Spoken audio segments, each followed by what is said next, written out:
Hello everybody, you know me. Okay, no you don't, but you know who I am. I'm Misa J.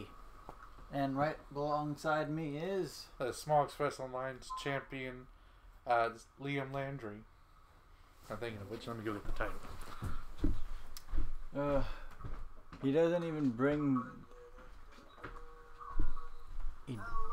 Has to keep it protected from him, because he steals titles. I do not. I steal masks, like TJP. I mean, he's not even luchador mask, just any mask. If I see it, I might steal it. Yeah. It's a problem. That's why he was kicked out of the haunted houses. Yep. Kind of was like, what was it? They said that the last one we went to, they said that I was destroying the illusion. And I was like, but it's a mask, so I must steal it. It turns out it wasn't a mask that one time. My bad. So, what was your week like?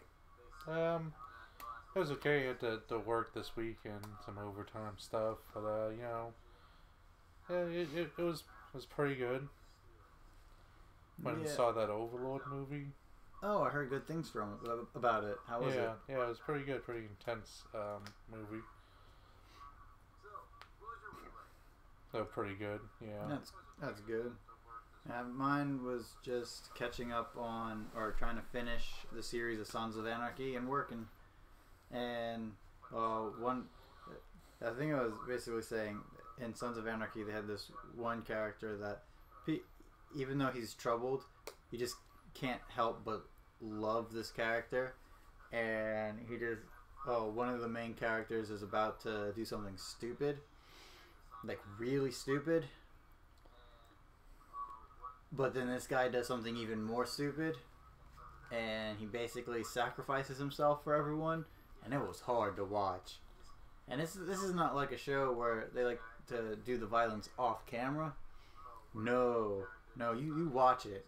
Like, you watch the scene where he gets just his head bashed in and blood just went everywhere, and I was just like, but no, why him though? It was hard. Also, one of the daughters to another main character gets burned alive. The daughter of Anarchy? Yeah. And we get to see a woman get burned alive in the show. And that was hard to watch. In Overlord, there's a guy whose head gets blown up. No crud. Yeah,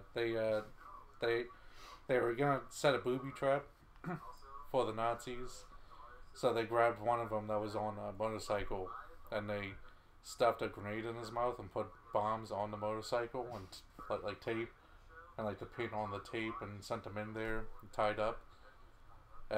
So they go and pull the tape off and pulls the pin out, and then they see the bombs and stuff, and his head blows up, and then everything else blows up right after. Well, that's inventive. Holy crud. Do they shy away from that, or do they show everything? They go to like a little more further out angle just to kind of see the overall explosion, but because it's really like his head goes off first, and then everything else blows up. That's what I was saying. Do you see his head go off? Yeah. Oh crud! So that's graphic. Mm-hmm. That does seem like a very intense film. Yeah, I mean, it opens up in an airplane. They were about to do a drop, and the airplane starts to get shot down, and they have to try to get out of there. It's shaking up. Someone starts vomiting, and like the plane's blowing up as they're just able to get off and parachute down. Oh wow! But most people die on the fall, and you see like a bunch of hanging bodies. Whew. Yeah, that isn't wow. Yeah, I mean it's real intense because there's a part in there, like when he falls underwater, you know, he pops the parachute, but he goes into the water, and it's like he's trying to get out of it, and it's like, man, it is a breathless, moment there. That's when in the first few minutes of the film. I'm gonna have to go see this movie, and then we're gonna have to review it one day. Anyways, let's get to why we're here, and that's shooting with the Smarky family And, of course, our first little category of the show is news outside of the WWE. And that's anything newsworthy that isn't WWE related. And yes, we have fudged that rule a bit, but it's our show. We can do what we want. So, what's your news, sir? My news, I'm going to cover the scheduled matches right now for the Wrestle Kingdom 13. As they have it up on their website. And this isn't all the matches. I'm sure they're going to add some more. But for right now, we have a match for the IWGP Junior Tag Team Championships, which is basically a rematch for the end of the Junior Tag League champions, Yoshinobu Kanemaru, El Desperado versus Roppongi 3K and versus Bushi and Shingo Takage.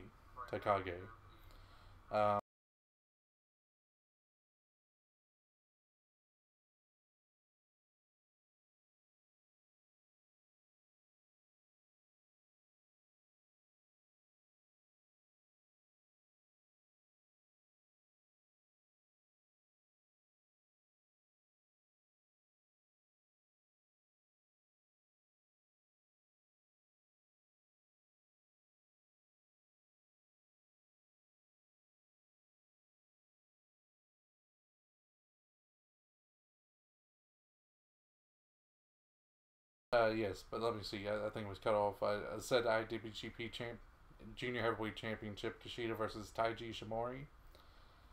Then we had a singles match between Okada and Jay White. This is so far the only one mentioned that's not a championship match. Then we have IWGP Intercontinental Championship between Chris Jericho and Tetsuya Naito. And then we had the IWGP Heavyweight Championship match, of course, Kenny Omega versus Hiroshi Tanahashi. Or at least one set up. And it's not on here, but it was already set up in a Rev Pro event. Ishii is the current, Rev Pro Championship. The Ultimate British Champion or something like that. And they got tagged afterwards by Suzuki Gun and definitely mainly by Zack Sabre Jr.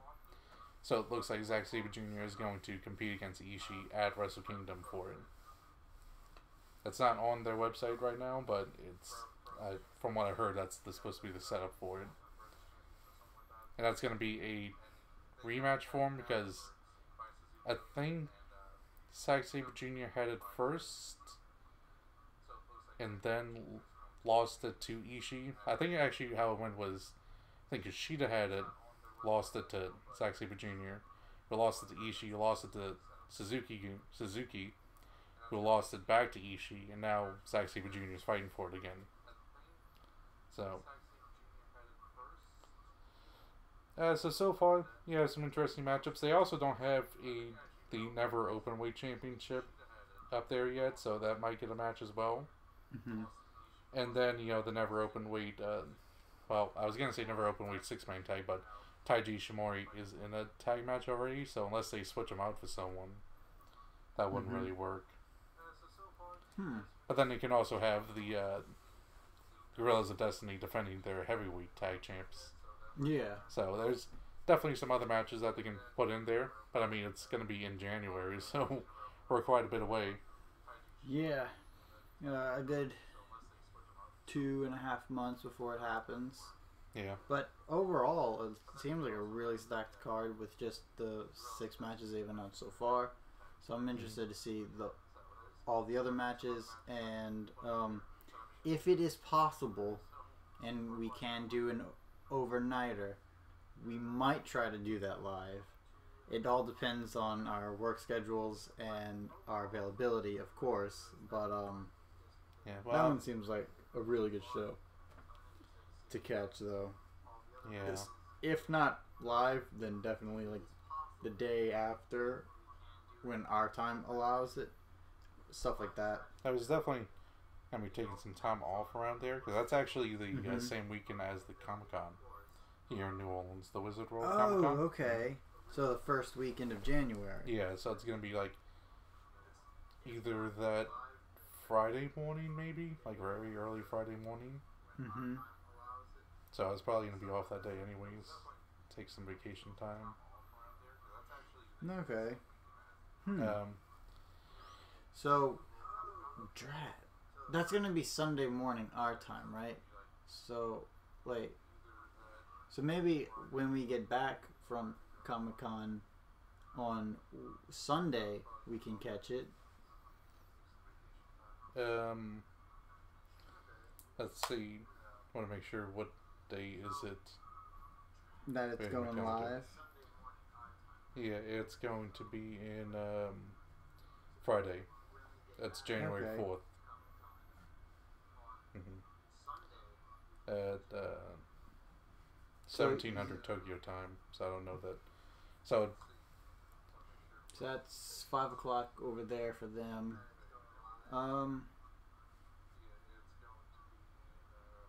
So that's gonna be really late for us. So yeah, probably Sunday when we get back, since Sunday is the shorter day for Comic-Con. When we get back here, we can we'll do a late version of the podcast and then go straight to watching that live, or we'll just watch it live, whichever one we have.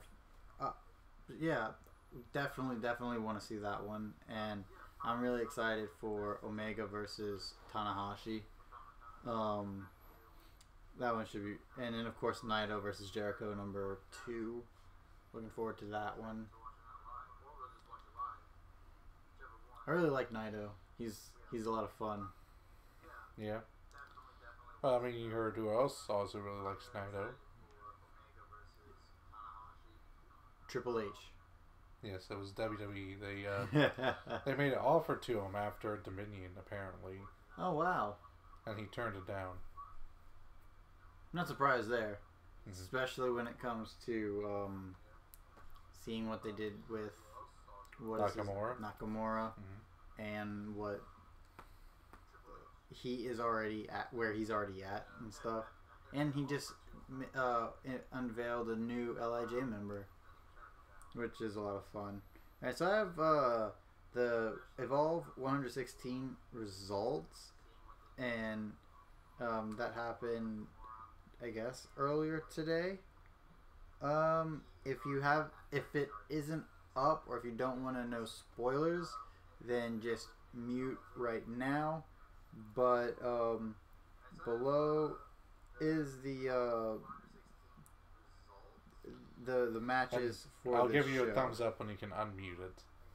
Alright, so press mute now if you do not want to hear the results for Evolve 116. So we had Jake Lander versus Joey O'Reilly, and Jake Lander got the victory here. Adrian Alanis defeated Barrett Brown. Josh Briggs defeated Jason Kincaid.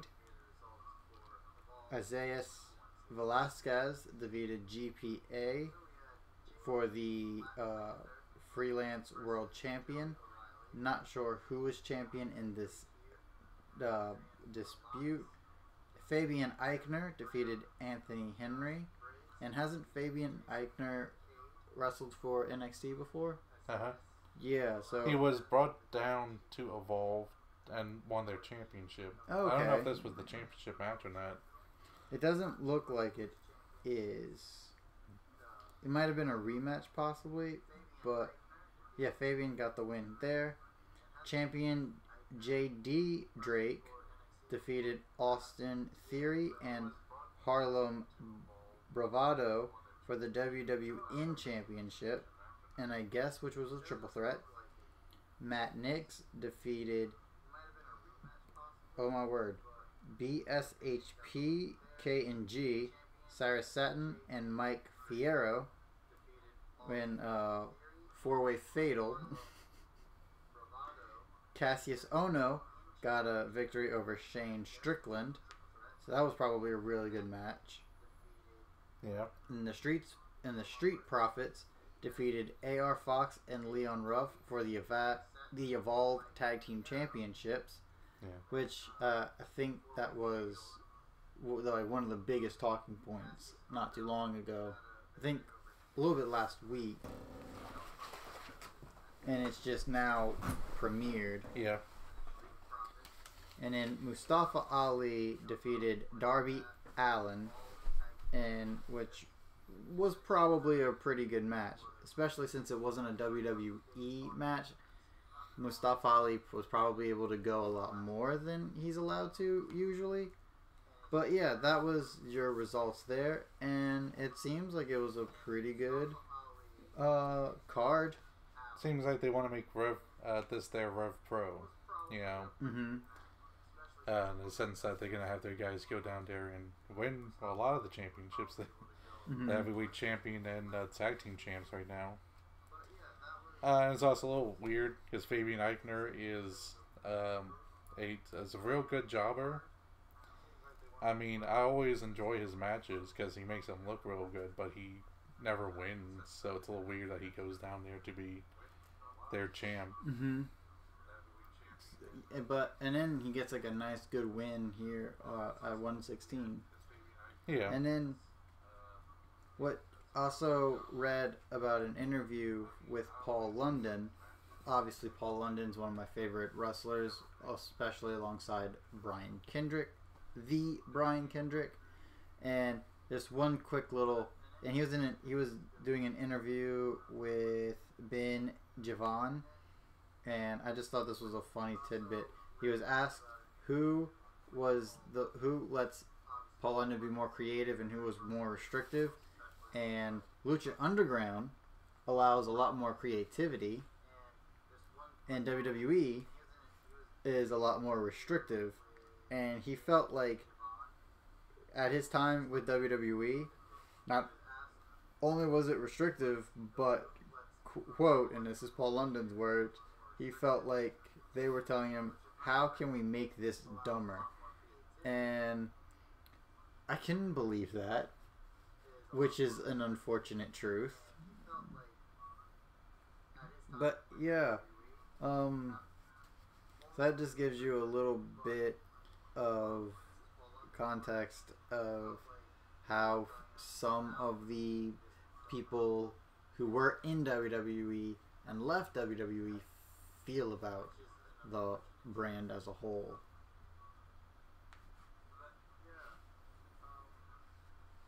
Yeah, so.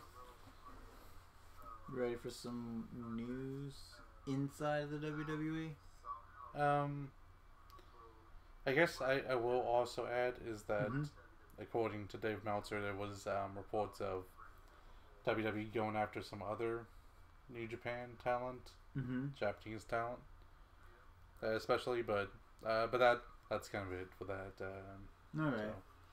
Just them trying to put out a net. Mm-hmm.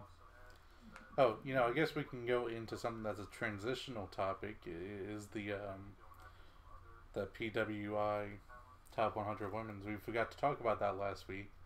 But since it concerns both WWE and non-WWE female wrestlers, we can talk about that. And they're not obviously best in the world. That isn't Shane McMahon.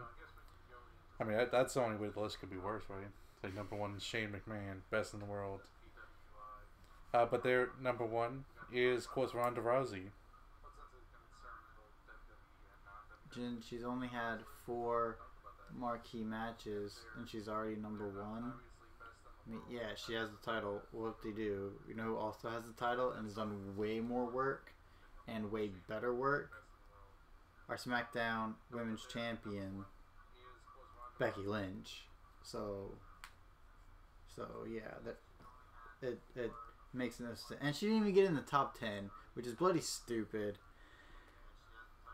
Like from January, after the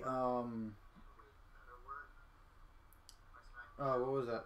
What was it? Oh crud! Oh my gosh! In January at the Royal Rumble, and I think in April or May for Money in the Bank, she had 2 big losses, but has won in her singles endeavors every single time. And now with this fresh heel turn and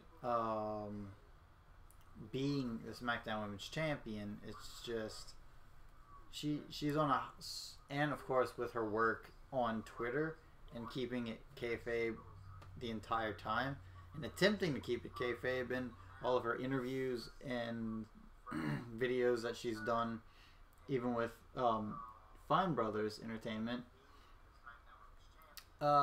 She's on a higher level than what Ronda Rousey could even dream to be right now for wrestling. So it's a sham. That's my thoughts on it. Yeah, it's I mean, I understand what they're doing. I mean, they're just trying to sell copies of her on the front page of their issue. You can see that there, the tops the women's 100. So I mean, some of the sell tickets. So I mean, sell magazines. But yeah, I think they're really off there. Okay, here we go. I found basically what is the top 100 list, top 10 at least, as Ronda Rousey, Alexa Bliss, Charlotte Flair, Io Shirai, Asuka, Shayna Baszler, Carmella, Nia Jax, Mayu Iwatani. Mayu Iwatani, and Kairi Sane. So I'm surprised the other MMA girl is in there. Unless she, oh, there she is. I see her now. Shayna? Yeah, she is. I completely missed that. Completely missed that. Said Shayna Baszler. I did. Yeah, surprising amount of WWE wrestlers. Only one non-WWE wrestler. And that was who? Mayu. Yeah. Iwatani. Was that her last name? No, I don't think it was. Let me see. Oh, yeah. Mayu Iwatani. Tani. There it is. Iwatani. Yeah. I wonder who Mayu Iwatani is. I'm gonna have to look her up. Well, I would assume Stardom. That's kind of the biggest thing. Mm-hmm.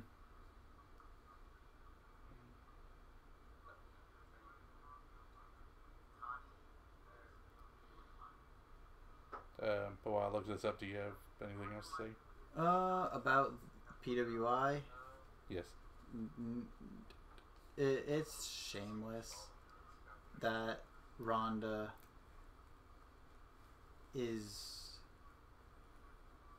just there for tickets. That's all I really can say about it.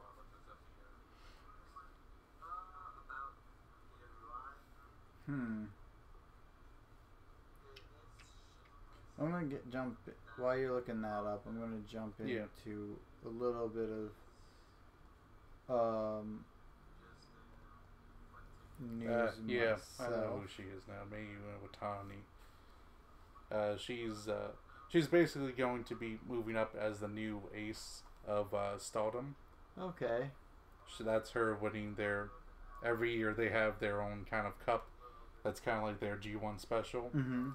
She won it this year, so it was a big win for her. Fan of dogs, apparently. Oh, she has one of those dogs. Yeah, so she's as Io's now left, she's gonna be moving up as the new ace of Stardom. So Okay. I hear really good things. I haven't got a chance to watch Stardom yet.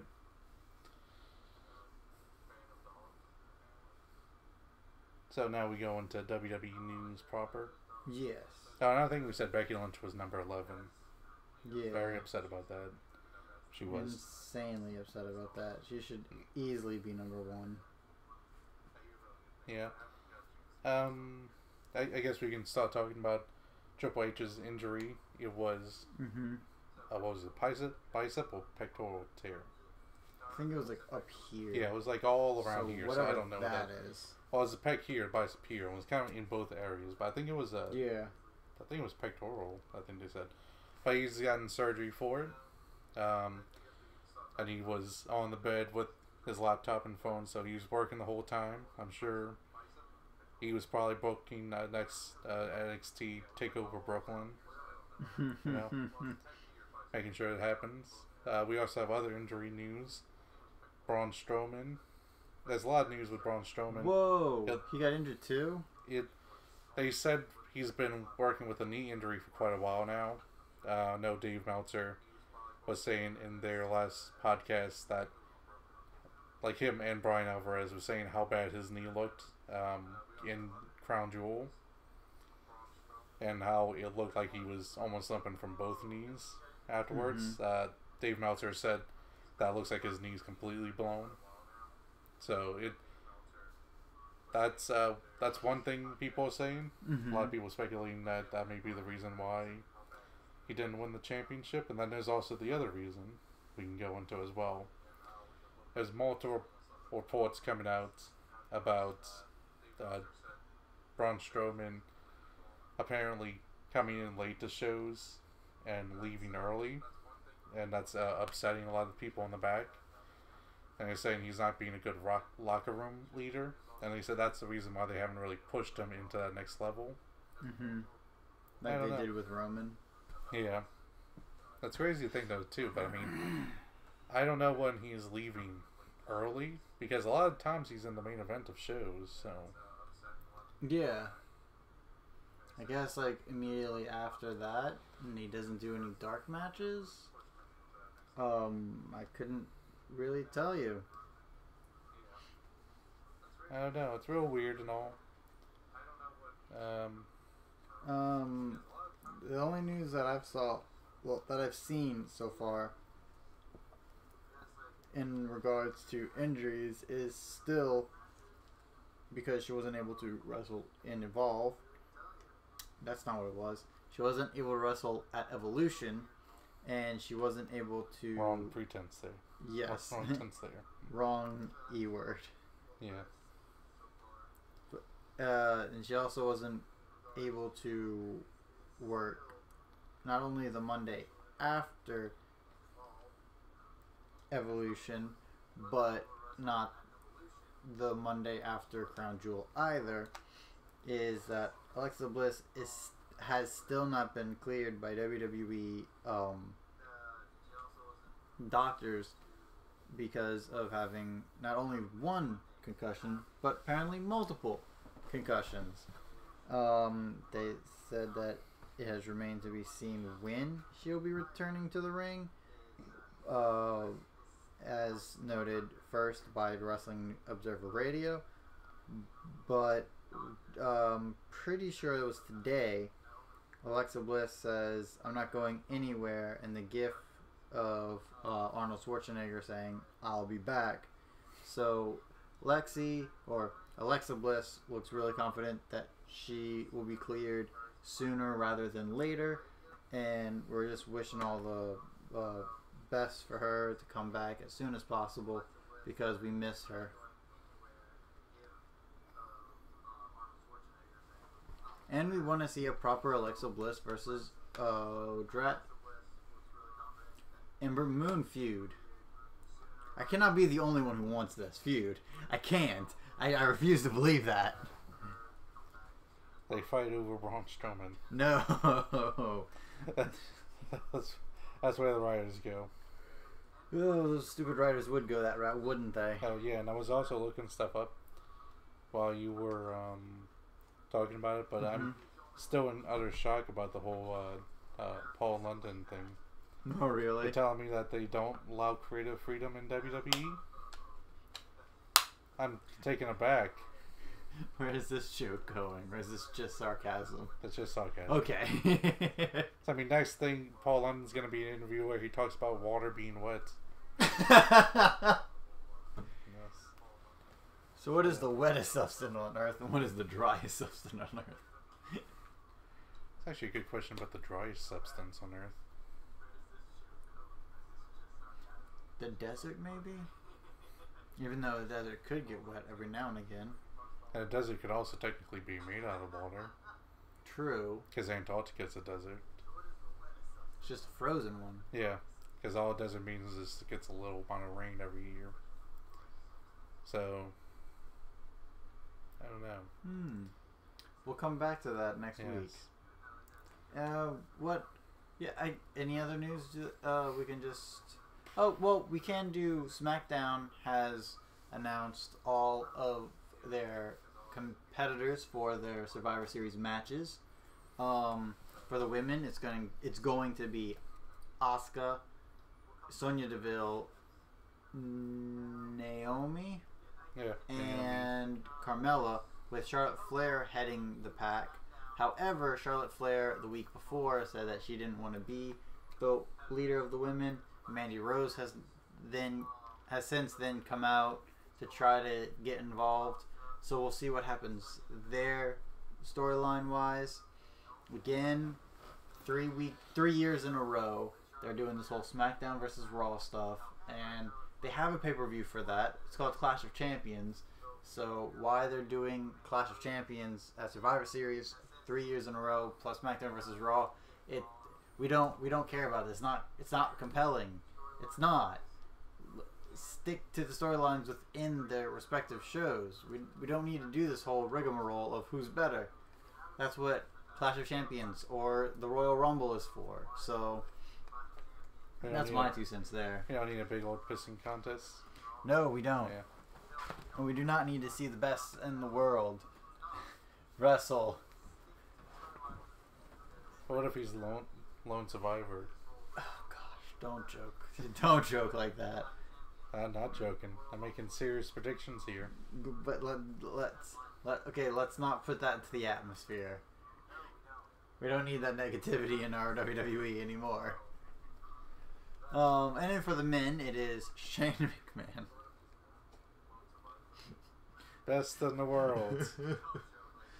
Daniel Bryan, The Miz, and then also after winning their respective matches, Rey Mysterio and Samoa Joe, which is an interesting lineup there. Real hodgepodge. Depending on how they go with the whole Charlotte thing, I feel like the best course of action is to have her just not partake or participate in the show and actually be like, no, I'm not. I've lost too many times now. I've done this, and this. I need to take a step back in order to get the fans behind her again. Or they're just going to shoehorn her in, let her just take all the victories, and the fans just rebel. We'll see what they do. There's a segment where Charlotte's like, I don't know, I don't think I'm fit to lead all y'all, and all the women go around. It's like, no, you're so much better than all of us. And Asuka's like, you're so much better than me, Charlotte. You're in all wrestling capacities, and so much more fit to be the leader here.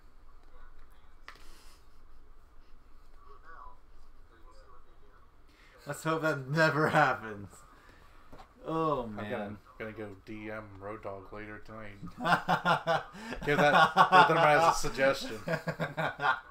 Oh no. Oh. Yeah. Oh man, he would totally eat that up. And he would think it's a face move too. And just be like, why are they upset? Oh man. Yes. But yes. And so far for the Raw, none of the women has been announced. Well, we know that the leader is going to be Alexa Bliss. Yes, we do know that. So we're also going to have Mickie James and Alicia Fox in there. Yeah. To some capacity. And we have Baron Corbin being the leader, but not wrestling, and it's going to be so far Braun Strowman, Drew McIntyre, and Dolph Ziggler. Yeah. But we'll see how that advances by since the Go Home show, they have to know the next two. It's just because of this whole Crown Jewel bollocks.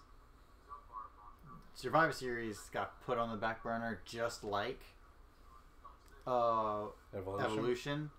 And Evolution being on the back burner was way worse. At least Triple H was behind it to make it good. Yeah.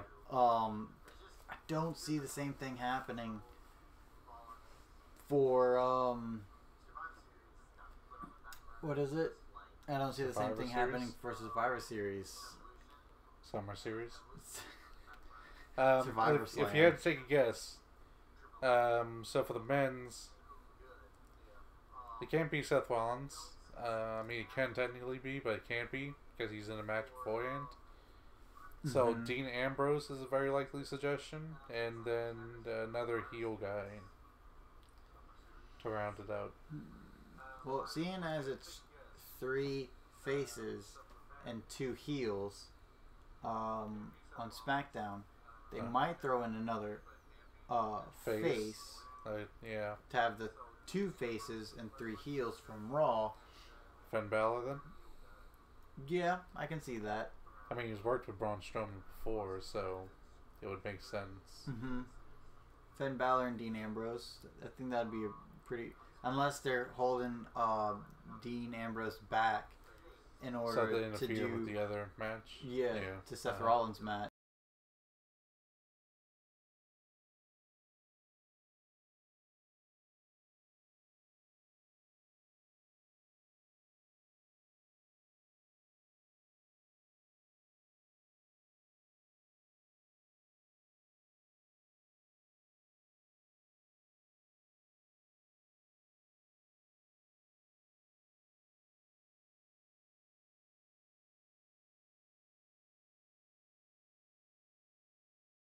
Saying you'd have what?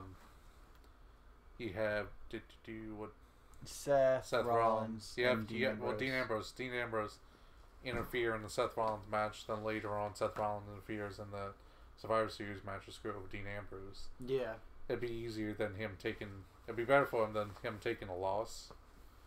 So relatively soon from his return. Yeah. So we'll definitely see how all this plays out. And then for the women, I would either get, if Alexa Bliss isn't in there, then I would assume Mickie James, Alicia Fox, and Riot Squad. If Alexa Bliss is in there, I can see them put Nia Jax and Tamina in there. It wouldn't really make sense with Nia Jax and Alexa Bliss's history, but I don't think they're going to remember that for that. Unless they just do 2 of the Riot Squad. Yeah, I mean, I can see it being Sarah Logan and Ruby Riott as the 2 if Alexa is cleared, and if not, all 3, of course. Yeah. I don't think Vince McMahon would know the difference if you replace Alexa Bliss with Liv Morgan. I don't think you'll see it.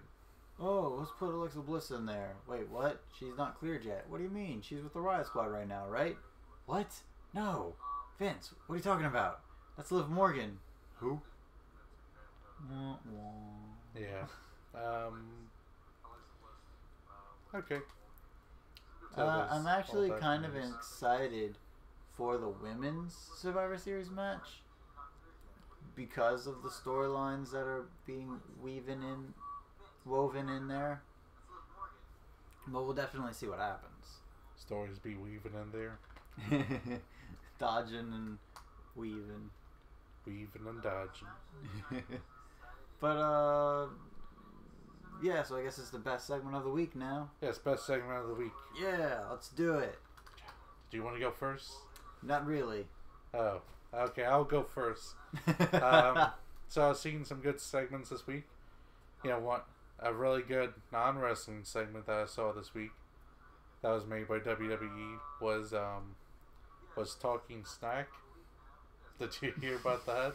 Talking Smack? Yes, it was. Oh man. It was a YouTube video that was, what's her name? Catherine Kelly. Okay. Who does the backstage stuff and everything. Yeah. It's her show basically. It's just like the first episode of it. She was doing it with Alexa Bliss, and they were making Christmas cookies and talking about stuff. That's adorable. Yes, it was. But as for wrestling wise, some real good stuff. There was actually, I'm not really gonna pick it for this week because it didn't technically come out this week. It just kind of came out for free this week, but I'll, point out for other people. OTT put as a free match the match between Walter versus Will Ospreay. Ooh, okay. And it was a very, very good match. Really great match there. And like I said, it's on OTT's YouTube page. But it was really good storytelling and selling and false finishes. There was a point in time where they were going and the ref counted 3, but Will Ospreay's foot was on a rope. So he brought restarted the match with that. But it was a lot of really great stuff in there. And I heard, really great things from it, and it was a really good match. Another one, once again, I just saw it this past week. It's not from this past week, and didn't really even come out this past week. It was just an older match that I've only seen to now. It was Zack Sabre Jr. versus a guy who just goes by a Kid. I don't know too much about him, but it was in Spain for a company called White Wolf Wrestling. So it's very obscure.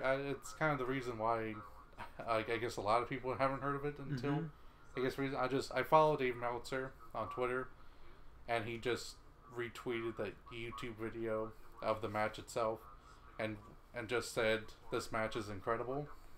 So that's why I went to go watch it. And it was really, really incredible. It felt like a real legit fight going down between these two in pro wrestling. Zack Sabre Jr. versus who again? A Kid. That's just the name that he goes by. A Kid. Okay. A space kid. When you said a Kid. Like I really don't know much about the guy. I don't know if he's even from Spain or just traveling. I have no idea, but it was very, very good matchup. And you go check it out. It was from 4 or 5 months ago. It came out, but it was very good, and like I said, just people finding out more recently about it. So I just wanted to say that to plug it. But for going for best segment, I'd probably pick. It was a really good match between Danny Burch and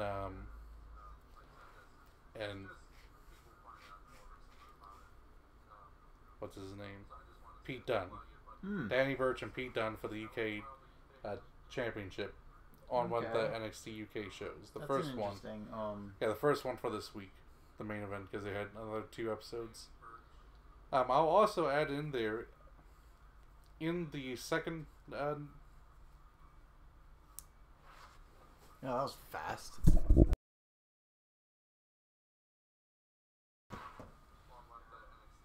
So I will also add in there that the second NXT of this week, it started off with a Tony Storm match, and it was started off with a recap of Evolution, and it made me feel like I wonder if this is when they want this to air or something, because it felt like this should have been right after Evolution to be fresh and not just multiple weeks after, because if they aired this correctly, this would have been 4 weeks after Evolution took place instead of just 2 weeks after. So it makes me kind of wonder if maybe they were expecting to put it out before Evolution. Not this episode, but all the series before, and this would have fallen the week after Evolution, and maybe that's why they're airing multiples a week, because they're trying to catch up to where they thought they were going to be. That's quite possible, because they announced it, and they announced the tour dates and stuff, and then we're like, all right, tour dates are here. The next week it should premiere, and then it took them a whole another 2 months or something like that. So it was a very shaky start, but back to the match. It was just a really good matchup. Have you seen Danny Burch and you've seen Pete Dunne? It's what you would expect, real hard fighting, British strong style type match. the veteran experience from Danny Burch versus the vicious nature and the technique and skills of Pete Dunne. So it was very good. That sounds like a very fun match. Yeah, it was. So far, I haven't been able to see all of it, but from the little snippets that I have seen, Kurt Angle and Drew McIntyre was really good. And it's one of the matches that I really, really want to see from start to finish, bell to bell. But, yeah, it tells a great story by the old veteran trying to reclaim his glory and the young upstart who just wants to take it from him and claim it for his own. And you know they see a lot in Drew McIntyre with the finish, and I do know what the finish was. And not only did Drew McIntyre kick out of an angle slam and was able to reverse an ankle lock, but he wins with an ankle lock.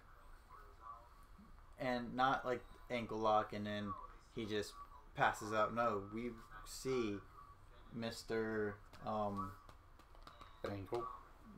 Angle tapping out, and it's just like, whoa.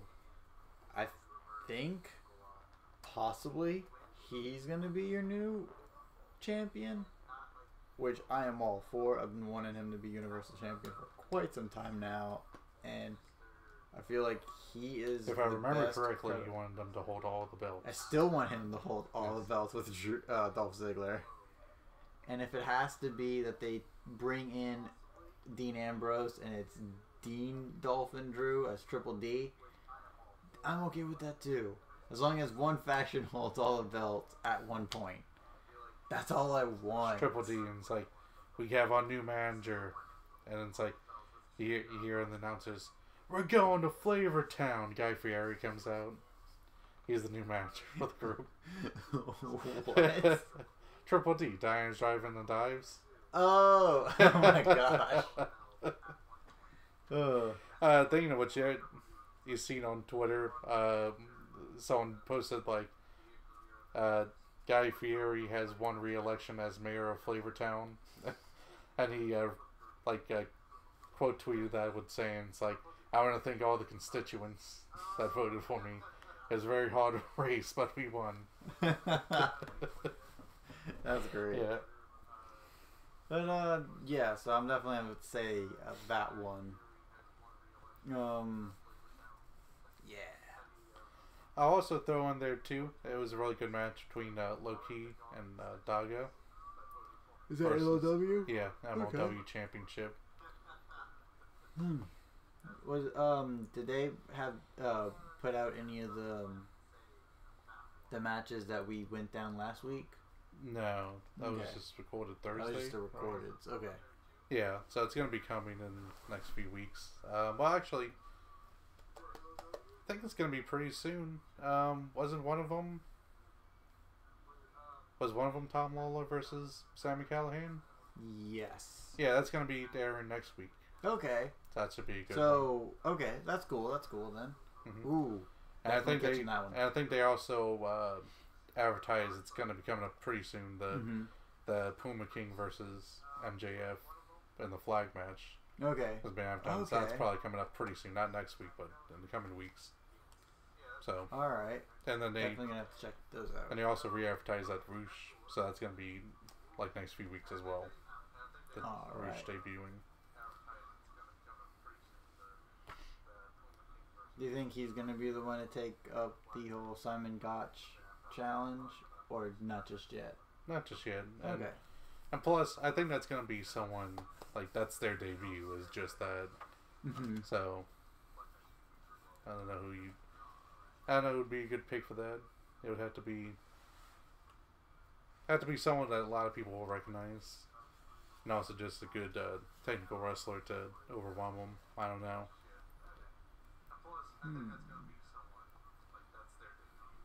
Martin Kirby. Probably not though. I wonder what he's up to. I mean, I will say they have Jimmy Havoc on there, so they have at least one British guy. Okay. Notably British guy. Ooh. And it'd be really cool to see Martin Kirby there. He's a really entertaining wrestler. I think you would really like. I don't know if you've seen any of his stuff. No. Okay. Check out Martin Kirby versus El Ligero for WCPW. It is one of the funniest laugh out loud matches out there, and those guys are just their chemistry is so great in the ring. I think it's match number. I think it's episode 1, match number 2 or 3. But yeah, that's another cool shout out. Let's rant about some stuff. So you want to start? I will start with my rant about. I haven't been okay. I got it. It just came to me. Alright, WWE, are you serious about always having the same match week after week after week after week after pay-per-view after week? I mean, we've seen the Riot Squad versus Sasha Banks, Bayley, and Natalya for the last month and a half in various incarnations. But they keep shaking it up, you know. But not really. Sometimes there's shades that get broken, and then there's crying because women's evolution. We don't want to see the same thing over and over and over again. We want it spiced up. We want to throw some Zatarans into the mix, and that does not mean throw shades in there, because it feels like you're throwing shade at us. Yeah, it was really good at Evolution, and unfortunately we saw it 2 weeks before Evolution, and then we saw Sasha versus Ruby the week before Revolution, or the Monday before Revolution. Evolution. Blah. And then we saw, what was that? It was that Monday, the day after, with all of them. Yeah, you add Trish and Lita, and you add Alicia and Mickey. But it's still all the same stuff. And then again, the week after, you have them in a match. What? Are you kidding me? Why? And then you're not even giving the Riot Squad the wins they need to be credible, and the wins they deserve, because they're bloody fantastic. I mean, come on, guys. Come on, WWE. Open your eyes and get your act together. Yeah. And then I can go on with the men as well, because it's the same way. You've seen the same exact stuff over and over and over and over again. Like, even though they always put on great stuff, Usos versus New Day to be the leader or the captains of the tag team. Oh yeah, we forgot about that. Yeah, we gotta talk about that. Usos and New Day.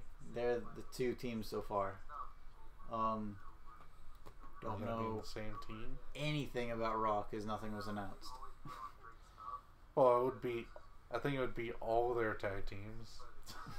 Because they don't really have many, don't they now? But they do, they just don't show them. Well, you have AOP, B-Team, Ascension, The Revival. Now, Chad Gable and Bobby Roode. Okay, that's they're five. A tag team. Because Fandango is still injured, so they can't do that. Drat. So I literally think that's like their 5 teams. I mean, unless you go and say like Drew McIntyre, Dolph Ziggler. Yeah. But they're not really. I don't think they're going to pull double duty. No, they're not. I'm not even saying that. I'm just saying they're not really in that level where they were tag champs, but you don't think of them as the tag teams. Yeah. You think just of them as a partnership. Yeah, you think of 2 guys who do tag team stuff. At least SmackDown definitely by far has the better tag team division. Even though they don't utilize it as they should. Yeah, but it's still better one. Yeah. Because you don't utilize the poor. You have Sandy, Usos, New Day, The Bar. The Bar. But they're gonna be. Are they gonna be in a regular match? I'm not sure. Who? The Bar? Bar versus. I guess you can have Bar versus AOP. Heard some people talk about that, but they can't do that because they have to have them for the tag team Survivor Series matches. Yeah, I don't think that's gonna be a thing. Yeah, so it can't that be. Would be interesting. So you have Bar, Usos, New Day, Santy. Good Brothers are there. Good Brothers. Hammer Bros. I think one or both are injured. So yeah, I think it's Rowan who's injured. Rowan. Yeah, Rowan. Eric Rowan. There it is. Yeah. I was about to call him Rowan Atkinson. I was like, that's not right. I was about to call him Roman Harper. Yeah, Eric Rowan and Luke Harper. Yeah. I was about to say Luke Owens as well. I was because I knew that isn't right. Because that was Roman Harper. They had Roman Harper. He was the football player, right? Okay. Yeah, so I guess that's what I was going with. But yeah. Rowan... I think I saw Eric something Rowan that and Luke Harper was injured too. Yeah, so I guess both of them injured. Mm-hmm. So... Who's the other guy? Who's at the team for him?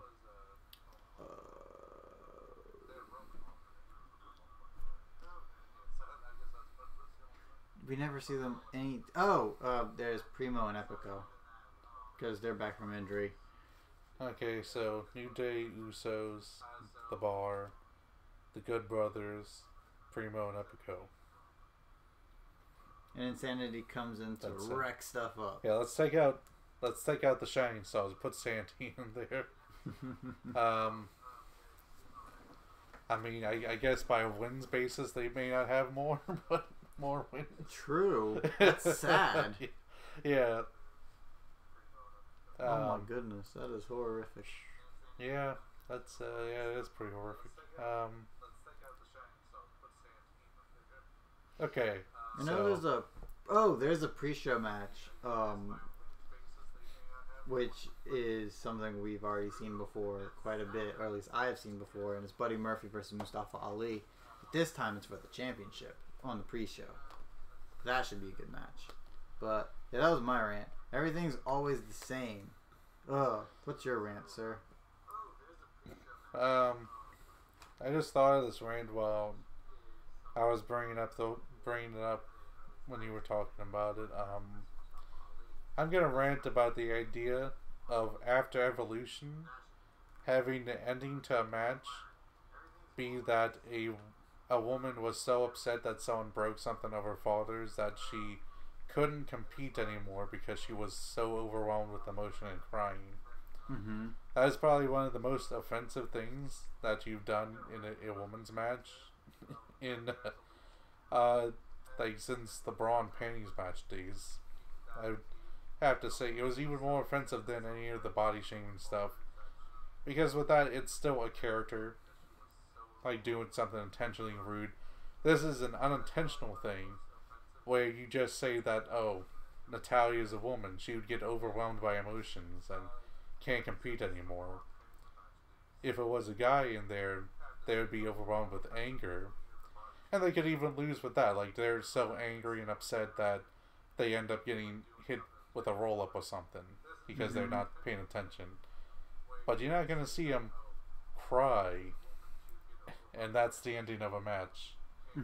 That's probably, like I said, it's one of the most offensive things they ever done to a woman in a women's match since the bra and panties days. Yeah.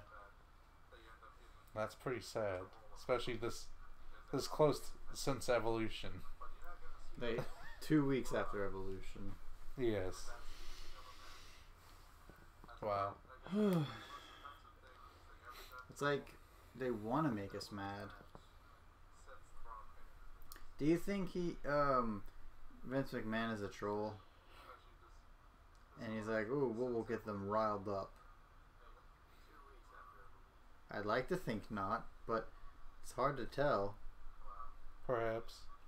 You know, his, you ever heard of what he found like to be the most funniest thing? Someone getting pushed into a pool, right? Yeah. Yeah, that's so ridiculous. Yeah, it definitely sounds like a troll thing. Yep, it does. Yeah. So what's the next segment? Alrighty, the next segment, of course, is Book It Yourself, where we take a scenario and we book it ourselves.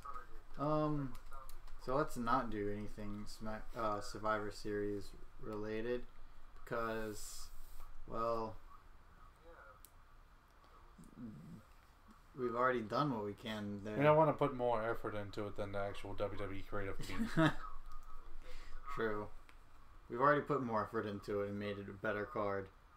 So, we will go with... What do you think we should book? I don't know.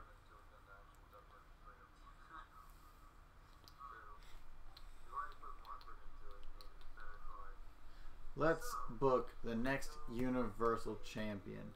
Who is it? How does he get there? Not Brock Lesnar.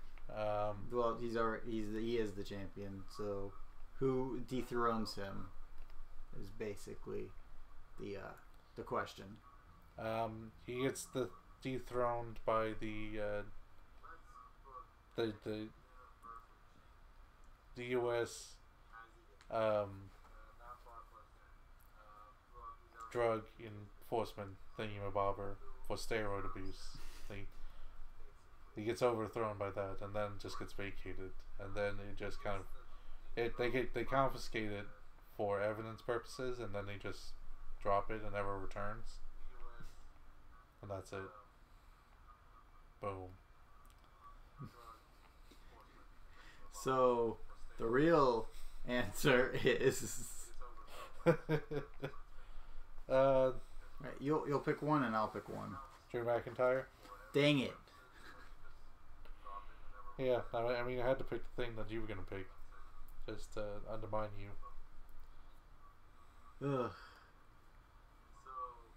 I feel like if it's not, if it's not Drew McIntyre, then it has to be Seth Rollins, right?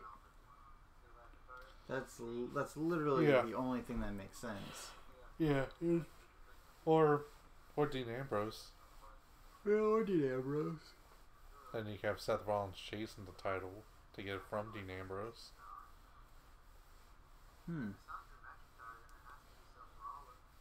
Is there anyone else that has that prestige? I think those are the only two that, other than Braun Strowman. And if reports are true about him not being well liked behind the scenes, then that does not bode well for him at all. No, it doesn't. Yeah, I can't think of anyone else. All the other ones are on SmackDown right now. Yeah, they don't build up other people. I mean, if they build up Finn Balor, he could do it. If they build up Kevin Owens when he comes back, he could do it. Or Sami Zayn even. Both of those are good all three of those are good choices. Heck, even Bobby Lashley. Oh yeah, Bobby Lashley's the thing. I mean, he's apparently doing pretty good stuff as a heel, which is good to see. Even Matt Riddle could do it if they move him up real quickly and like him and want him to. He wants to vanquish Brock Lesnar. That's something that he says he wants to do in his career. So, I mean, I would like to see them go at it IRL in a shoot fight. Who do you think would get the win there? I don't know much of Matt Riddle's shoot past. Okay. So I can't really say on anything UFC because I don't know that much about it. Yeah, I've only seen a few matches. I have seen Ronda Rousey fight and win before. I have seen her loss, which was whew. Like she's highest total. The one thing that I can say about Ronda Rousey is that she's a very strike-heavy fighter, and I think the reason why she lost is because she wasn't able to get all those all those strikes in early on, very fast at the gate, which is why she ended up getting tired and losing in a big way. And no wonder she has a lot of short matches in WWE. Yeah. Nice dig. It was even funnier with Brock Lesnar because it became a cherry tomato by the end of it all, and his loss. Mm-hmm. One of his losses, I remember. I think his first loss, but yeah, UFC gets pushed way too much. I saw this one thing, one dumb. One of the things you've said about it, is the burial of their talent, of their wrestlers, for the prestige of UFC. And I do agree that that's not right. That is not something that should be going on. Yes, and for anyone arguing kayfabe stuff, why in the world would kayfabe Ronda Rousey beat Alexa Bliss? Like, if you understood how UFC is a real thing, but if you're going with the idea that pro wrestling is real and that's what you have to do in kayfabe, you would have to say that Ronda Rousey should not have any type of advantage over Alexa Bliss or any other female wrestler, because they basically have the same record. It'd be like if someone's coming from WCW, you don't be like, "Whoa, he has a WCW background, you better watch out." It's like, if you wouldn't do that, then why do it for UFC? Because I mean, I understand that UFC is a real thing, but in kayfabe it wouldn't make sense. And you know, one thing that, like, when it comes to UFC, like, they had this whole Twitter moment about one UFC fighter has now won more matches than anyone else, and it's like talking about this one guy, and he's saying he's won more matches. That's UFC matches, but they don't say that. They just say one more than anyone else in such a way that ends 21 matches. You have guys like Dan Severn that has like 60 wins, like an insane amount of win totals, and ton of older guys, because they used to fight a lot more than they do now. Yeah, because they, you know, all the concussion stuff, they didn't really know what that. They had a lot more tournaments and things, so a lot of guys have much older ones, and it's like, yeah, it's like everything with UFC is just like, it's like, no, stop. Like, I don't. Yeah, it's time to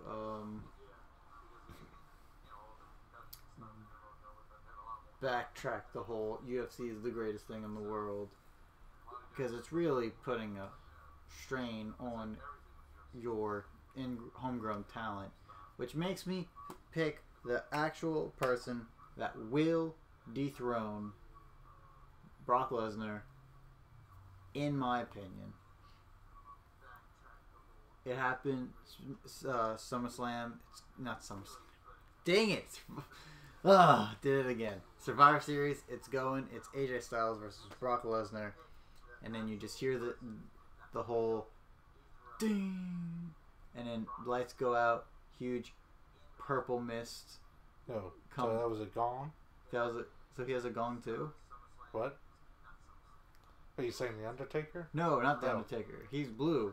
Talking about purple. Undertaker is definitely purple. Is he? Yeah. Oh. I've always thought he was blue. But yeah. Anyways, it's the Under Smurf. Anyways, I'm pretty sure his colors are purple. And then you just hear the music, and he's just walking out in his flamboyant way, and he distracts both AJ and Brock Lesnar. But AJ takes advantage more, and he gets the win after the calf crusher is put in like a third time, making him tap. And then you just hear on the mic, "The dream is over at Survivor Series," and it becomes Dream versus Brock Lesnar in a proper feud. And Should we wait until WrestleMania, or we should just get it off him ASAP? Well, the rumors are that he's not billed at TLC. So. No, I was talking about Royal Rumble. I mean, I would get it off him sooner rather than later. So at Royal Rumble, until he ends up losing it to Daniel Cormier, and then just becomes a real mess. So, when is that match supposed to happen? I don't know. Hopefully, they get rid. He had to finish the rest of his suspension. I know. When is that supposed to happen, though? I think he already started it. So. But anyway, yeah, it's January, whatever the crud, and it is the Dream versus the Beast. Yes. Brock Lesnar. Why? Velveteen Dream. Oh my gosh. It's Velveteen Dream versus Brock Lesnar for the championship. And after Purple Rainmaker? Yes, a Purple Rainmaker and his elbow. What does he call it? The elbow is the Purple Rainmaker. Oh. You mean the swinging DDT and then the Purple Rainmaker? No, he does it's the Death Valley Driver. Oh, Death Valley Driver? What does he call it? Or does he not have something for it? I think it's like the Dream Valley Driver or something like that. Maybe. Yeah, I think the Dream Valley Driver, and then he goes up, Purple Rainmaker, 1, 2, 3, Velveteen Dream is your new Universal Champion. That would be better than whatever they're going to do with it. And you give him extra credit by having him kick out of at least 2 F5s. Make him look strong. I mean, even if he like counters every F5 and gets the win that way, he'd look really strong. But I guess they'd have to be a little bit more realistic than that. Counter F5, but as he spins him around, he grabs Brock Lesnar's head, lands, and then hits the swinging DDT. That would look so cool if they could do that. Yeah. Ooh. I actually want to see this match. Seems like it's something new and fresh, and it seems like it would be really, really cool. They're probably going to go with Bobby Lashley, though. And if it was on WWE, you would have seen it about 10 times by Royal Rumble. So stop being fresh. Like, they would somehow do that even if it's Brock Lesnar. And it's like, well, at least Vince, we don't have to do this match 10 times in a row because you know all that money that we'd have to pay Brock. No, we're paying it. I'm not gonna have this match unless everyone is completely sick of it. No. I want everyone to feel like a kid after Halloween and that's sick on candy. And it's like, I never want candy again. I want them to be like, I never want to watch wrestling ever again. Why? I have my reasons. Make any sense. It's best for business. Oh man. Yeah, so that's how we would book the rise and then of the Dream and the fall of the Beast. And then, like, after Vince McMahon saying that, Michael Cole is walking along outside, vintage McMahon.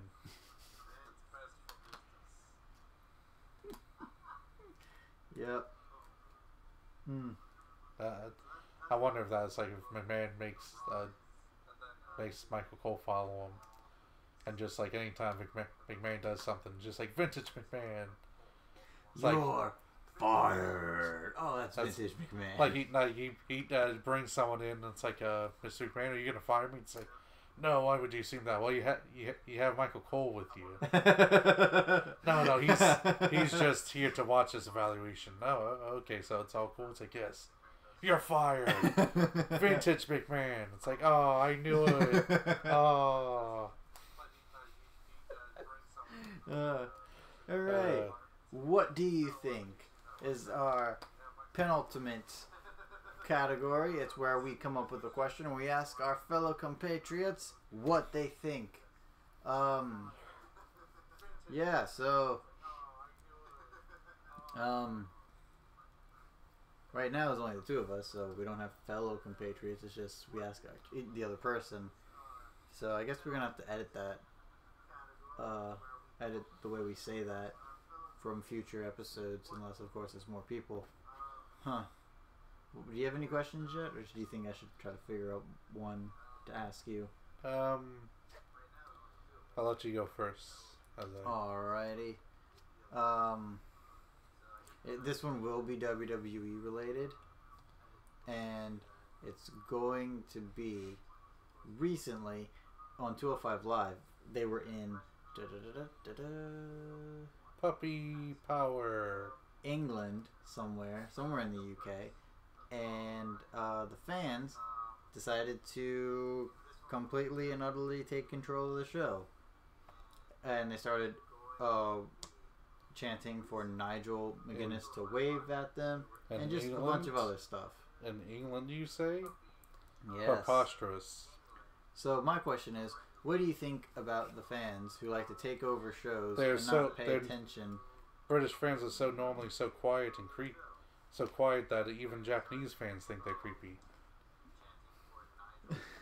He said sarcastically. Yes. Yes. So, what are your thoughts on fans that try to not only chant inappropriate things, but then other fans get on board and try to basically take over and potentially ruin a show? Well, if fans are going to do that, then that show is probably already ruined. Because that was probably the reason why they want to chant. I'm taking silver. It was the first episode of 205 Live, though. Nope, it was the first match of the 205 Live show. Yep. He went real far back. The first episode. First match of this past episode. Well, to be fair, though, that's after a episode of SmackDown. True. So if the SmackDown wasn't that great, then probably already upset fans. And British fans do like to chant stuff and take things over. Mm-hmm. And normally I like it because it's fun. So I'll go with that. It's fun.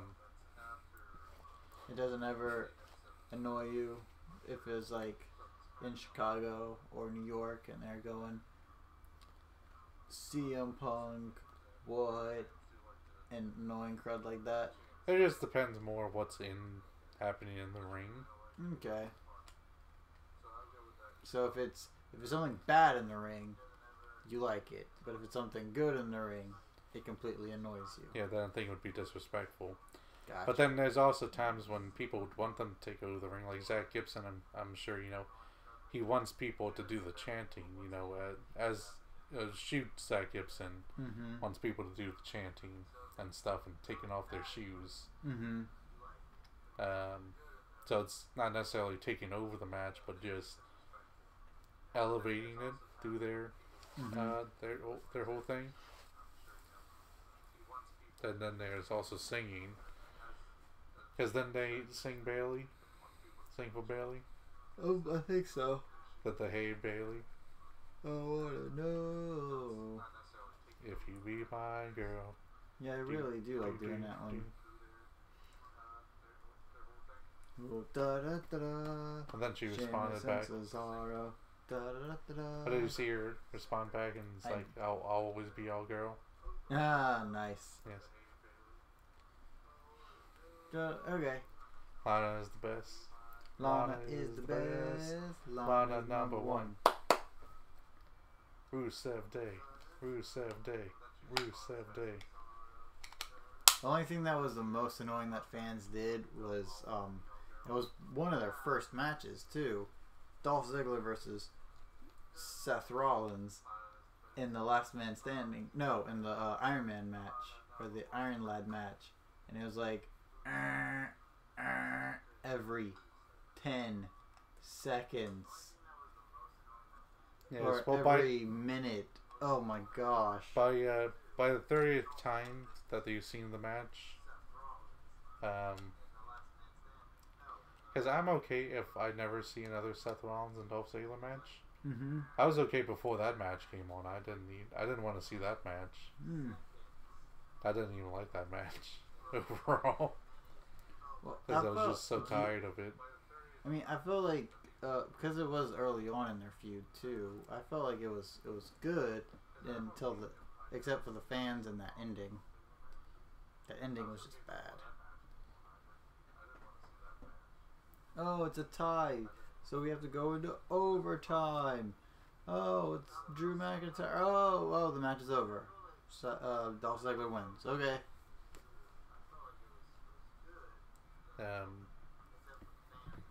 But yeah, that was another thing.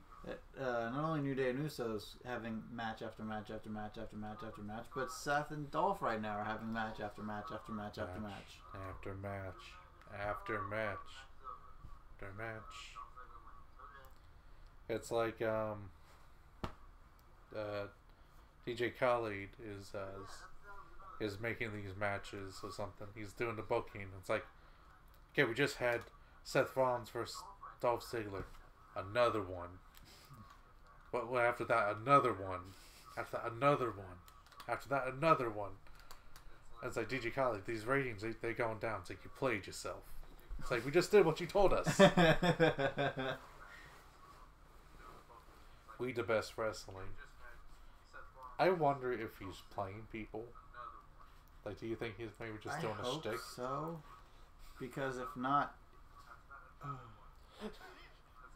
It's actually hilarious when you think about it that the dude's that famous for nothing. like he's a DJ. He's, True.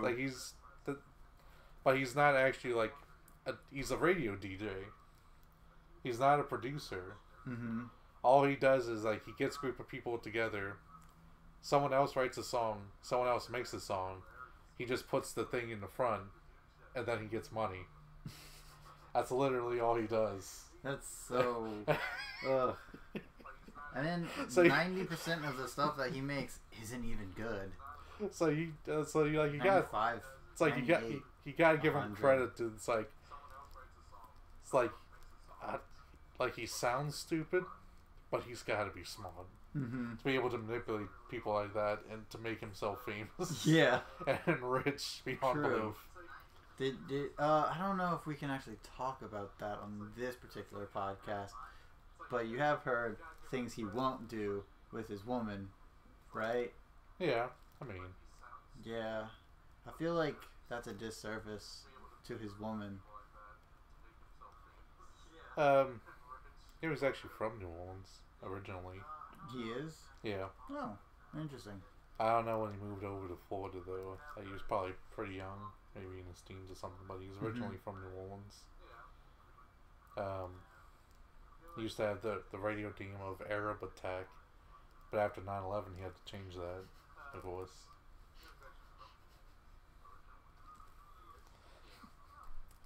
But I think maybe deep down he's secretly a genius. He just does stuff like We the Best Music just to troll people. Because it's like, it feels like that's got to be what it is. It's like... I mean, he has enough pull to bring in like Rihanna, Drake, Bieber, people with that name power. So he has to have something. I hope.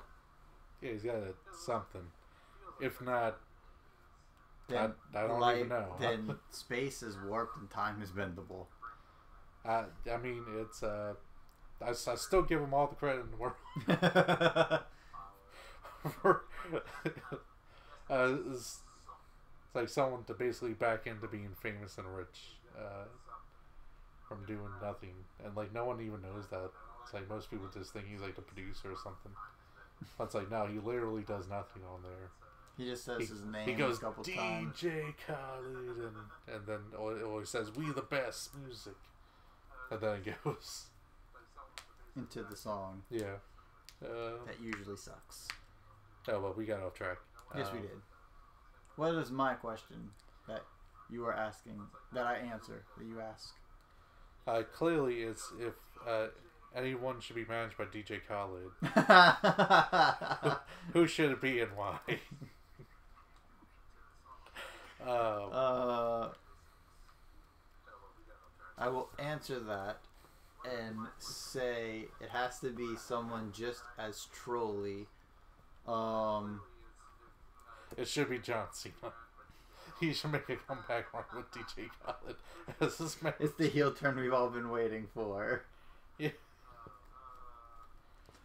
Whoa! Huh.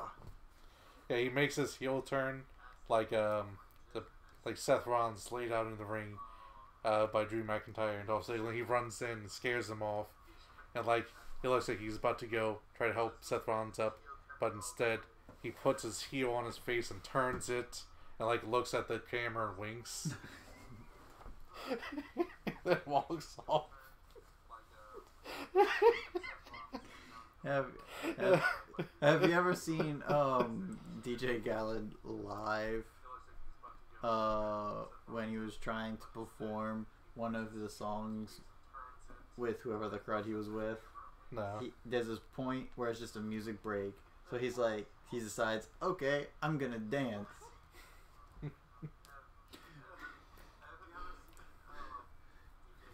With the chance of sounding incredibly insensitive, he looked like a paraplegic trying to take his first steps. It was horrendous. Yeah. Oh man. I'm glad I answered that question for you. You're welcome. Or your thank you? Whatever. I don't know. It's bloody DJ Khaled. But now we blew our book it for next week. We could have booked John Cena's heel turn. Let's go with our final bit of the evening, I think, right? Yeah, the mailbag segment? Yes, our mailbag segment. Where basically, if you haven't realized, since no one has been giving us messages yet, we just take from other podcasts and questions because we're not loved as much just yet. But we'll get there, hopefully. Mm-hmm. So, any questions you've heard along the way recently? I've been so busy this past week, I haven't even been able to watch the Cultaholic podcast to piggyback off of their questions. That's what I end up usually doing. I liked one question they got from someone in this last podcast. Mm-hmm. It was if you were kidnapped and you had to be rescued by the people that were in the last match you watched in kayfabe. So, like, in kayfabe, those two people had to work together to come save you. Mm-hmm. It's like, who would it be, and how do you think it would do with rescuing? The last bit of wrestling I saw was Samoa Joe and Jeff Hardy, so I'm screwed. You just be like tied up, and you like see Jeff Hardy. He's like, and then he just jumps off of something and dies. No, it's like I'm all tied up and stuff, and then there's my captors, and I just see Jeff Hardy just run and do a huge plancha over a bunch of boxes into them, and I'm just like, well, how does that help me? And then Samoa Joe just runs up behind him and chokes Jeff Hardy out, and I'm just stuck, tied up with a bunch of people knocked out. And I'm just like, you're gonna help me, Samoa Joe? And he just gives me that look and walks off. I was like, great. So who are you? Last thing I watched was in the NXT UK second episode from this week. Okay. It was actually a 6-man tag match. So it was quite a few guys. One of them was the team of the Coffees and Wolfgang. Wolfgang's now with the Coffees. Oh, so they did turn heel completely with him. Okay. And the other one was Mark Andrews, Flash Morgan Webster. Flash Morgan Webster, yeah. And I'm trying to remember the other guy's name. Is he another small guy? No, he's actually quite tall compared to them. Okay. He was in the tournament first round. You probably actually didn't see because he was in the first round, got eliminated. And I know I watched his match. So a tall guy, you say? Yeah. Do you remember who he wrestled? I'm trying to pull up the. It's Ashton Smith. Okay, So, yeah, I Mark did. Andrews, Flash Morgan, and Ashton Smith. Yeah, he won his first round, but lost the second. I didn't care for his match. Yeah, versus and it was versus the Coffees, Joe and Mark Coffey, and Wolfgang. So I don't know how these guys are gonna work together, but at least they got a team of guys. Yeah. So, and you got a good mix, some power guys, some high flying. Yeah. So we got. I feel like you're way better off than me. Yeah. When I was actually watching the podcast, the last thing I saw was Zack Sabre Jr. versus a kid. So I was like, it's at least I'm better off than that. And that a kid. That's. I honestly thought you were talking about Zack Sabre Jr. and literally a kid. And I was just like, what? I was like, no, he was like kid. This works for Kenny Omega. How is this such a great match? It's a bloody child. What? Oh, that's the wrestler's name? Gotcha. Okay. Yeah. Here's a fun question. From all the weird and wacky wrestling gimmicks in the years, what is quite possibly the weirdest you've ever seen? But yeah, see, free match, a kid versus Zack Sabre Jr. Wow. I'm gonna check that one out. It was a great match. It was one of those realistic ones, like I was saying. But anyways, I also check out that Ospreay versus Walter. Walter. All right. That was real good. And the latest episode of MLW. Yeah. Weirdest gimmick. Well, I mean, since Survivor Series is around the corner, I guess we go with the obvious. The Undertaker. Because, to be realistic, it is a very weird gimmick. Especially in anything outside the era it came in. Like, the era it came in, it was kind of fine. It was a little weird then, but nowadays, that's kind of like one of the biggest hurdles you're going to have to explain to someone. It's like, who's this wrestler? Oh, he's his parents used to own a mortuary and he burned it down and killed them all. And he thought he killed his brother and he might be undead. We're not 100% sure. He's definitely come back from the dead. Then his brother, who he thought was dead, came back, but he was just burnt up. But then he wasn't really burnt up after he lost his mask. And now he's the mayor of Knox County. Wait, what? This is a weird... No, that part's real. Yeah, that last part, that's the real part. But he's dead, but not dead. And he's killed people. And he hasn't really been punished for that. And he has the control of lightning and teleportation powers. He also mans an army of unknown druids. I'd say that's going to be one of the craziest things that you would have to try to get over people. So I would argue anyone who's ever been like, anyone who's ever complained about Joey Ryan stuff, and it's like, if you're not going to complain about The Undertaker in a modern era, that you can't complain about any other gimmick. And there, it's like I said, for its time, it was even a weird concept. That was when it was just all big men and loud and... Well, even right then, it was the time of people having day jobs. All the wrestlers had day jobs. So you can understand, okay, he's an Undertaker. That's his day job. But then even then, it's like, is he dead? Is he even an Undertaker? We've never seen him undertake anyone. I think that would have been like the intense one. It's like, if you get buried alive match, you have like an embalming match. Oh man, that's a shame that's never came up. Like he throws embalming fluid at someone. mid-match to burn their eyes to take the win. That's a big miss, but it's like it's a weird gimmick, and I'm not saying anything like. Of course, the wrestler is great. He does the gimmick really well. Not saying that, but I don't think anyone. And I didn't even bring up the part where he stopped being an undead man and became a biker. Mm-hmm. That's a weird turn. It's like, yes, he was a zombie, but then he started really getting into some Kid Rock music. So he started to become a biker and beat people up then. And then he realized Kid Rock wasn't as good as he was hyped out to be. So he decided to be undead again. Then he led a satanic cult and tried to sacrifice this one guy's daughter because he was working with someone else. And it turns out that someone else was the guy.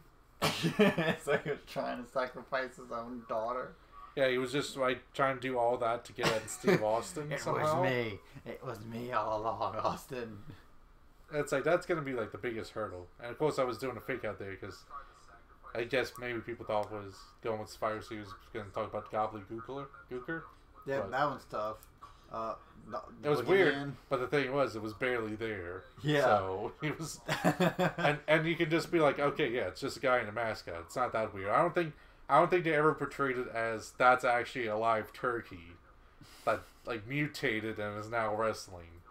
I think it was always just, hey, it's a guy in a turkey suit. Yeah, it's fun. Yeah, it's like I would just kind of like Doink the Clown. I don't know if he was supposed to be just a guy in the day job kind of thing, or if he was a clown. That's who he was inside and outside of WWE. He's just a clown. Yeah, that's him. I think he was supposed to be playing off the psychopath clown thing. Yeah, I mean, was it Universal when they started up their Halloween Horror Nights? They did polls. They did like surveys afterwards, and they asked people like, "What's their biggest fear?" And they found it was clowns, and that's when they brought in a clown character to lead to become one of their main characters, recurring characters in there. But yeah, the Boogeyman. The Boogeyman, yeah, weird because it was apparently supposed to be the Boogeyman. I mean, even if you just believe it's the idea of someone doing creepy things that freak people out, but it wasn't that. He was actually magic. Paul Burchill, when he became a pirate. That was interesting. Yeah, interesting. Apparently Paul Burchill was a really good wrestler, and he just got bogged down with a really dumb gimmick. They had really crazy ones. Do you ever seen Beaver Cleavage? No. It was a parody on like the Leave It to Beaver type shows. Well, like Leave It to Beaver. You had a guy who was, I don't know if he was maybe supposed to be special or something, because I mean he basically had the mental capacity of a child, and they had this woman who was playing his mother, who was about the same age as him in real life, but it was supposed to be his mother, and there was sexual tension between the two. It's always talking about him drinking mommy milk, and like her consoling him by putting his head on her breast. Oh my gosh! And it's like this weird incest stuff. And what is up with Vince McMahon and incest? I don't know. Then there was a point in time when they were like trying to build a story of Stephanie being pregnant, and it was Vince McMahon was supposed to be the father, but then they're like talked him out of that. And he's like, Shane McMahon's the father. It's like, no, Vince, stop. What are you doing? Vince McMahon, listen, incest ain't wincest, okay? It's just no. It's a lot of no. It's all the no. Deuce and Dom, no. It was just... That one was a very weird one. Yeah, just two guys that had a 50s gimmick. That's like in 1995 they could have done that, but not in the early 2000s. They had a feud with Eminem and London and Kendrick. I remember that when I remember not liking them because I didn't understand why they were a 50s gimmick. I was like, this is so dumb. Why are they all 50s? What? Give me some more Eminem. Give me some more of... That was another thing. The whole, oh my gosh, you've been doing this match over and over and over again has plagued WWE for way longer than just now. Because I remember Paul London and D. Brian Kendrick versus Eminem versus Team Domino? The 50s guys. Those iterations of the matches happened for the better part of at least a year and a half or so. Something like that. I remember seeing Joey Mercury get his nose bashed in, though. That was an intense match.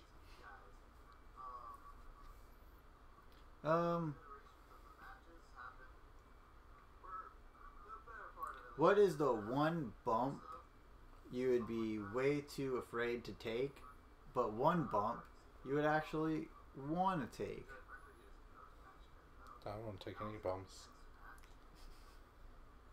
There isn't a move that you would want to do or be performing?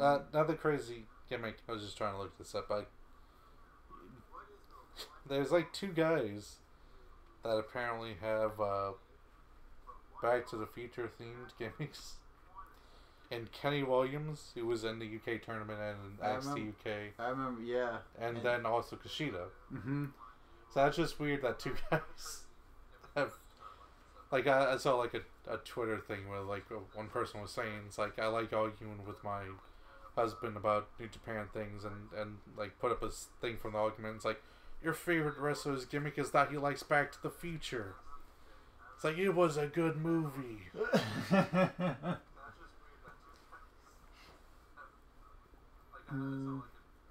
So, yeah, I mean, in a weird kind of way, I would like to do a Canadian Destroyer, either giving or taking. That seems like it'd be so much fun. It's like, woo, bang, until it ends, until the move ends. Like, up until the end of the move, it seems like it's going to be quite a blast.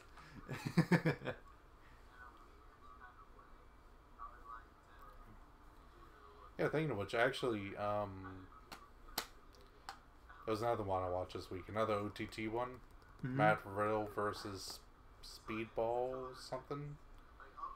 That was good. That was for a while back, though. That wasn't like the newest Freedom one. Okay. So that's why I didn't really mention it. But in there, they had a really good Canadian Destroyer spot because it literally kind of came out of nowhere. It was just a point where Matt Riddle was trying to go for the guy's legs as a takedown, and then he just kind of like reversed it into a Canadian Destroyer. Oh, that's And it literally took me off guard. It's like, whoa, oh, look at that. And then they had some Canadian Destroyers later on. But that first one was just like, it was literally out of nowhere. That's awesome. And it looked, I guess that... and it looked real good, too, because it didn't look like someone was just doing a backflip with someone on their back, like most Canadian Destroyers end up looking like. Okay.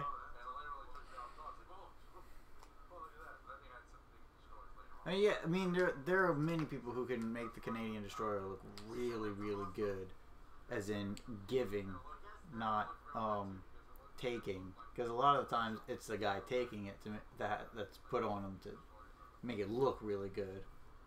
But there's some guys who could just get that little je ne sais quoi and make it just that much sweeter. Kind of like those guys at like we just watched when the dude was in like the Destroyer and then Canadian Destroyer. Yeah, that one looked really good. Teddy Hart, scary. Yeah. On Marcus Stunt, wasn't it? Yeah, Marcus Stunt. That's another one. I would say you should watch Adam. He might get. He's definitely in danger of getting sued by the production company that owns Rugrats. Like his logo for his name is like the Rugrats logo and stuff, and like Marcos. I saw one of his shirts and it's like him as like a Rugrats character. Was it Chucky? No, it's him, like him. Oh, okay. It was him, like his face was shaped like how they drew. Gotcha. Drew Rugrats characters. And it's like, man, you should watch out. He's dangerously close. Mm-hmm. Like if he ever gets big enough. Just like the Super Mario Bros. Yeah. Any final questions for you?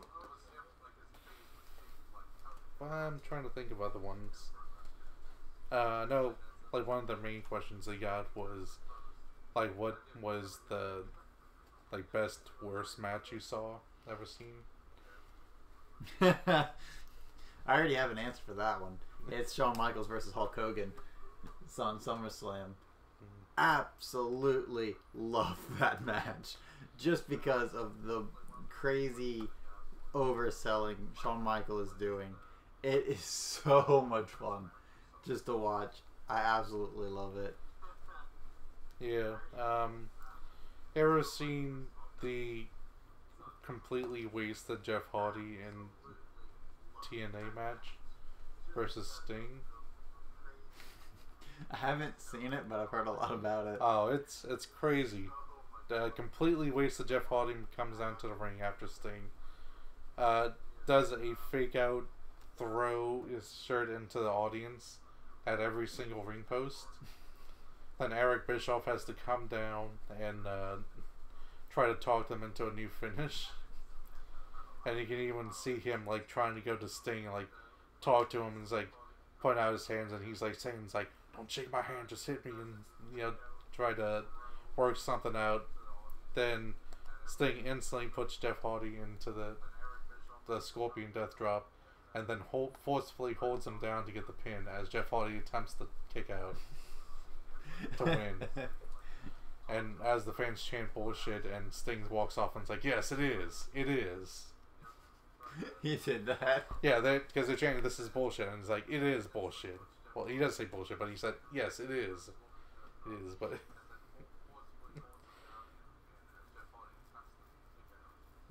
Poor Sting. Ugh. He says that the only way he'll come back is if he faces The Undertaker. That match is 10 years too old. It's too long for that. We wanted it 10 years ago, so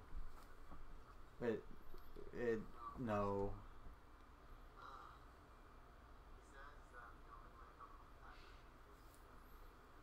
I feel like this was a fun episode. Yeah. Alright. That's all for today. And thank you guys so much for watching. If you like us, give us those sexy, sexy likes. And the unsexy ones. Don't forget to share it to all of your friends. And enemies. If you really like what we do, then hit that subscribe button so that way you are a part of the Smarky family. And then go and ring that notification bell, because we want to get notified for when we go live. We go live for this podcast shooting with the Smarky family, and we also go live for most WWE pay-per-views, and we're also trying more pay-per-views outside WWE. Definitely come back. Definitely want to get notified for next Sunday when we're going to be doing Survivor Series. Mm-hmm. We will be participating. I think we're both going to be wrestling for Team Raw. I think that's who they drafted, is us. Yeah. I mean, it can't be worse. But I also get notified for when all videos come out and everything, but yeah, do you follow me on Twitter at Liam_SWA? Follow me on Twitter at IsaJS_STP. And because we love them, even though they've abandoned us. Follow. That's how emotional he is because of the abandonment. Yeah, it's so bad. You can follow Francesca on Twitter and Instagram at Francesca_SWA. And follow DJ at DJC_SEL. A lot He's of our probably stuff gonna have his start with podcast. S's. Probably gonna have his podcast for today. His driving went up one. yesterday. Oh, he has a driving one coming up now? Yeah, the road to Atlanta. Oh, I think he did that yesterday. Oh, yesterday, okay. Because he had to drive there yesterday before the football started. I think that's what that is. Yeah. And then hopefully next week I can bring over some food and stuff before all the stuff, and we can do a fun little geeky podcast on our sister channel, Skeleton Productions, where a lot of geekier content is created. Other than that, it was a fun show, and until next time, it will be awesome.